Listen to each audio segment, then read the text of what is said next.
Joni even brought up the most traumatic thing in her life, which was the sexual assault of her brother, who was 5 years old, as well as another incident that took place on her family vacation the previous year in 2021. This was done in order to make Susie feel uncomfortable. Her accusation is that Susie, the bereaved mother of the victim, was the one who attempted to ruin her entire family. In addition, I feel obligated to mention that upon our return from the family vacation, Susie and I were instructed to comply and to refrain from discussing this matter ever again, and we did so. We did not discuss it at any point. Over the course of that meeting with you and Jimmy, this topic has not been brought up since that morning. Okay, let's get started with this tale of Daystar. Shall we begin? Nevertheless, I would like to concentrate on the individuals who are at the center of everything, namely Jonathan and Susie Lamb, as well as the manner in which the board of directors and Joni Lamb have formed this terrible situation by their acts or inactions. This is not merely a narrative about a company or organization. When it comes to power, accountability, and the human cost of quiet, this is the issue. And to tell you the truth, it is time to call out the areas in which Joni Lamb and the board have failed while simultaneously elevating the bravery and suffering of Jonathan and Susie. Let's begin by discussing Jonathan, shall we? The fact that he is at the epicenter of this storm makes it impossible to avoid feeling compassion for him. A man has been presented with an unattainable choice: either comply to Daystar's standards or leave the company. However, Daystar is more than simply a job for him. It encompasses his entire universe. All aspects of his identity, including his family and his faith, are intertwined with this organization. On the other hand, he is being put in the position of having to choose between his own moral compass and his loyalty to the CEO, Joni Lamb. In addition to being unfair, that is also cruel. Jonathan is being expected to keep his mouth shut, to bury his own history of trauma, and to submit to a person of authority who appears to be more concerned with preserving control than with seeking the truth or trying to bring about justice. The way in which Joni Lamb and the board have handled this matter is even more concerning than the situation itself. They have increased their emphasis on this culture of compliance rather than establishing a space for open communication and for taking responsibility for their actions. Joni, in her role as CEO of Daystar, is regarded as the voice of God by the company's employees. A level of authority that is not subject to scrutiny is perilous. It fosters an atmosphere in which disagreement is regarded as a sin, and in which criticizing the leadership of an organization is regarded as a spiritual shortcoming. That is precisely what is taking place in this situation. Jonathan is being taught things such as God opened his mind to see what he's doing to himself, and your job is to please her. Both of these statements are significant. Indeed, that is not leadership. Manipulation was used here. This is a form of spiritual and emotional abuse. In addition, let us not overlook Susie Lamb. In spite of the fact that her voice is so vital to the whole situation, it is being stifled. It is clear that Susie is in a great deal of anguish because she is the mother of the accused victim in this case.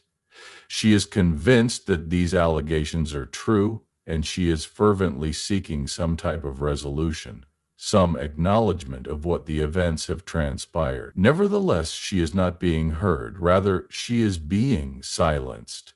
As a result of the board and Joni Lamb's efforts, a system has been established in which speaking up is regarded as a threat, and victims and their families are viewed as inconveniences rather than as persons who need justice. That is irresponsible. It cannot be defended in any way. An even more aggravating aspect is the fact that the board appears to be allowing all of this to take place. In order to ensure that Daystar works with honesty and transparency, it is their responsibility to hold Joni accountable for her actions. Nevertheless, they have enabled this culture of fear and quiet to flourish under their watch. They have remained silent as Joni uses her power as a weapon, employing her faith and her family as instruments of control and manipulation. The actions of Daystar are a complete and utter betrayal of everything that the organization is meant to stand for.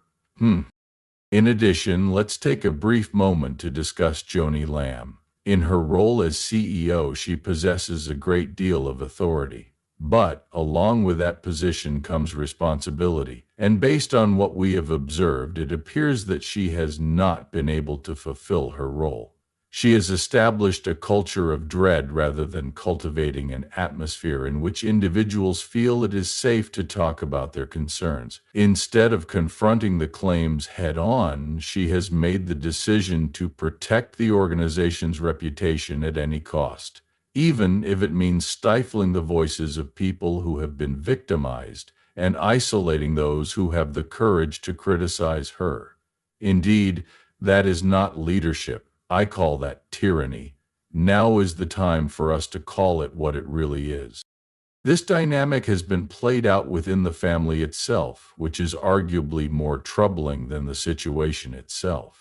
Daystar is not merely an organization, rather it is a family commercial enterprise. Furthermore, this indicates that the boundaries between faith, family, and business are rendered utterly hazy. Jonathan is more than just an employee. He is a member of the family. However, Susie is more than just a concerned parent. The Daystar family includes her as a member. On the other hand, rather than treating them with compassion and care, they have been seen as issues that need to be managed.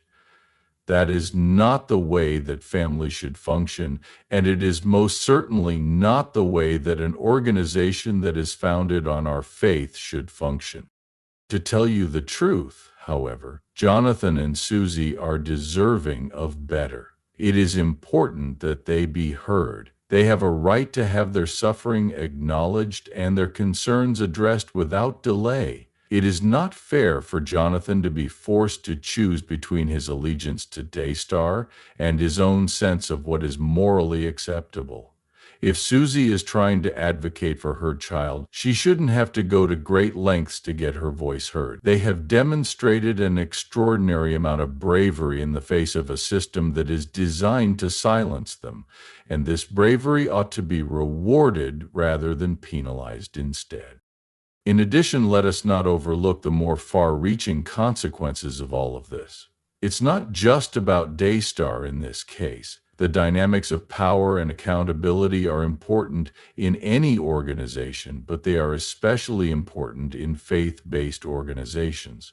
When leaders are elevated to a position of authority, and their authority is not challenged, it fosters an atmosphere that is conducive to the development of abusive behavior. In this way, it serves as a reminder that no one should have that much power, and that great leadership necessitates humility, transparency, and a willingness to listen, even when it is uncomfortable. As a result, what are our next steps? The first stage is for the board to take action. The culture that Joni Lamb has established needs to be held accountable, and she needs to be held accountable for her actions. Prioritizing the health and happiness of the employees at Daystar over the reputation of the firm is something that needs to be done. And they need to make sure that there is a place where folks like Jonathan and Susie can share their minds without worrying about being punished for doing so. Taking that course of action is not only the moral thing to do, it is also the only way for Daystar to advance in a way that is both healthy and sustainable. When it comes to Joni Lamb, it is time for her to engage in some serious introspection. There is no control involved in leadership. Service is the focus here. Rather than a place where people are terrified and silenced, it is about establishing an atmosphere in which they feel appreciated, and heard. She has to take a serious look at the ways in which her actions have contributed to the poisonous culture that exists within Daystar, and then make changes that are significant if she truly cares about Daystar and the individuals who work there. To begin, it is necessary to pay attention to Jonathan and Susie, to acknowledge the sorrow that they are experiencing, and to take measures to guarantee that something like this does not occur again. In conclusion, let us not overlook the fact that Jonathan and Susie are involved in all of this. They have demonstrated an extraordinary level of resilience in the face of unspeakable pressure. Because Jonathan is split between his allegiance to Daystar and his own moral principles, he has been placed in a position that is seemingly untenable. Nevertheless, the fact that he is willing to fight for what he believes in, even when it is difficult, is a demonstration of the character he possesses. In addition, Susie, who is battling for her child and for justice, is deserving of being heard and providing assistance. They have a right to be heard, and they ought to be at the core of any resolution that is being considered moving forward. This narrative serves as a sharp reminder of the consequences that can arise when authority is not properly exercised. When leaders place a higher value on control than compassion, and when organizations place a higher cost on their reputation than the health and happiness of their employees. On the other hand, it is also a story of bravery, about people like Jonathan and Susie who refuse to be silent, even when the odds are stacked against them. Moreover, this is something that should be celebrated. Consequently, as we contemplate everything that has transpired, let us ask ourselves, what kinds of organizations do we like to be a part of? Who are the types of leaders that we would like to emulate? What steps are we ready to take to guarantee that power is exercised in a responsible manner, and that everyone has the opportunity to weigh in? These questions are challenging, but they are questions that must be asked, mainly due to the fact that in the end of the day, it is not simply about Daystar. The goal is to build a world in which individuals such as Jonathan and Susie do not have to struggle in order to assert their voices. This is a world that is one that is worth fighting.